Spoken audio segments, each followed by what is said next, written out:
അധികാരമോഹം ഉണ്ടായിരുന്നെങ്കിലും 1987 വരെ രാഷ്ട്രീയത്തിൽ ട്രംപിനെ കണ്ടിട്ടേയില്ല. Ronald റെയ്ഗന്റെ ആരാധകനായിരുന്നു Trump.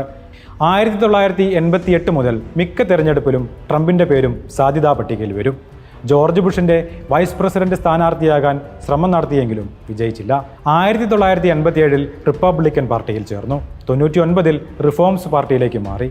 2000 തെരഞ്ഞെടുപ്പിൽ റിഫോംസ് പാർട്ടിയുടെ പ്രസിഡന്റ് സ്ഥാനാർത്ഥി ആവുകയായിരുന്നു അദ്ദേഹത്തിൻ്റെ ലക്ഷ്യം. 2 വർഷം കഴിഞ്ഞപ്പോൾ റിഫോംസ് വിട്ട് ഡെമോക്രാറ്റിക് പാർട്ടിയിലെത്തി. 2009 വീണ്ടും റിപ്പബ്ലിക്കൻ പാർട്ടിയിൽ. ഡെമോക്രാറ്റ് സ്ഥാനാർത്ഥിയായി ഹിലറി ക്ലിന്റനും റിപ്പബ്ലിക്കൻ സ്ഥാനാർത്ഥിയായി ഡൊണാൾഡ് ട്രംപും ഏറ്റുമുട്ടിയ 2016 തെരഞ്ഞെടുപ്പ് നിലവാരം കുറഞ്ഞ പ്രചാരണത്തിൻ്റെ പേരിലും ചരിത്രമായി.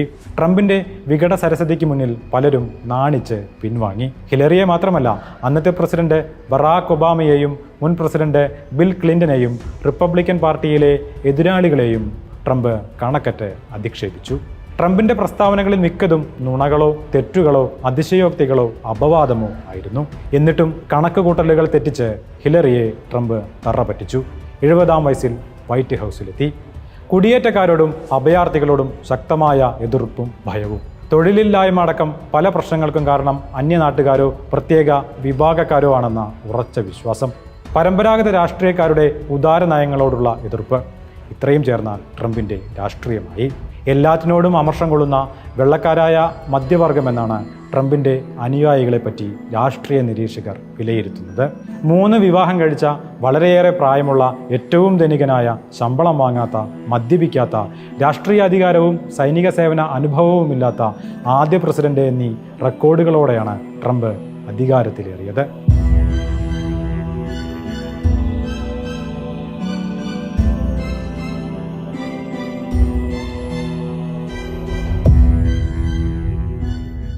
സ്വന്തം പേരിൽ മോഡലിംഗ് സ്ഥാപനം മുതൽ സർവകലാശാല വരെയുള്ള ട്രംപിന് ചുറ്റും എപ്പോഴും സുന്ദരിമാരുണ്ടായിരുന്നു.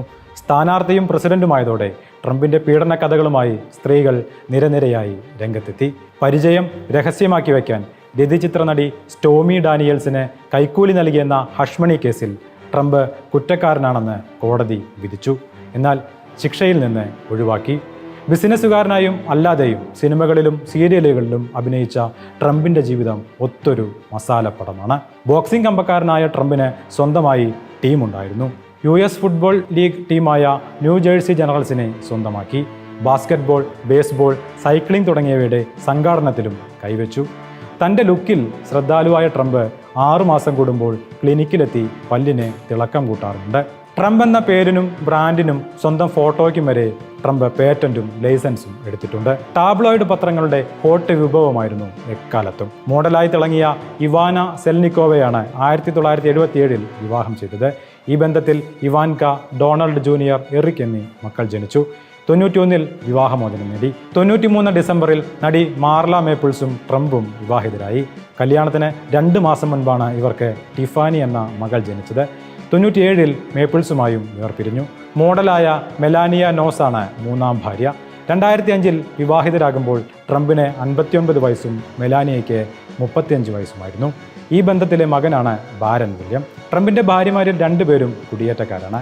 ചെക്ക് റിപ്പബ്ലിക്കുകാരിയായ ഇവാന വിവാഹിതയായി 10 വർഷത്തിന് ശേഷമാണ് US പൗരത്വം നേടിയത്. മെലാനിയ US പൗരത്വം നേടിയതാകട്ടെ വിവാഹത്തിന് ശേഷവും.